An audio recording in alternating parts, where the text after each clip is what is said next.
اور کہتے ہیں کہ رحمان بیٹا رکھتا ہے، وہ پاک ہے، اس کے نہ بیٹا ہے نہ بیٹی، بلکہ جن کو یہ لوگ اس کے بیٹے بیٹیاں سمجھتے ہیں وہ اس کے عزت والے بندے ہیں، اس کے آگے بڑھ کر بول نہیں سکتے اور اس کے حکم پر عمل کرتے ہیں۔ جو کچھ ان کے آگے ہو چکا ہے اور جو پیچھے ہوگا وہ سب سے واقف ہے، اور وہ اس کے پاس کسی کی سفارش نہیں کر سکتے مگر اس شخص کی جس سے اللہ خوش ہو، اور وہ اس کی ہیبت سے ڈرتے رہتے ہیں۔ اور جو شخص ان میں سے یہ کہے کہ اللہ کے سوا میں بھی معبود ہوں تو اسے ہم دوزخ کی سزا دیں گے، ظالموں کو ہم ایسی ہی سزا دیا کرتے ہیں۔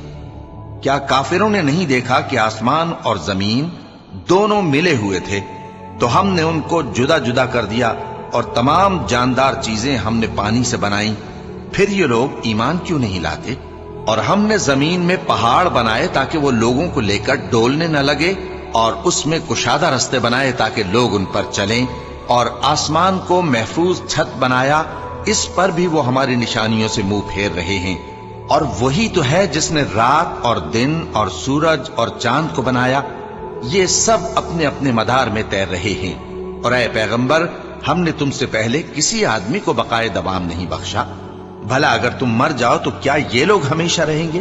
ہر شخص کو موت کا مزہ چکھنا ہے، اور ہم تم لوگوں کو سختی اور آسودگی میں آزمائش کے طور پر مبتلا کرتے ہیں، اور تم ہماری طرف ہی لوٹ کر آؤ گے۔ اور جب کافر تم کو دیکھتے ہیں تو تم سے ہنسی کرتے ہیں کہ کیا یہی شخص ہے جو تمہارے معبودوں کا ذکر برائی سے کیا کرتا ہے، حالانکہ وہ خود رحمان کے ذکر سے منکر ہے۔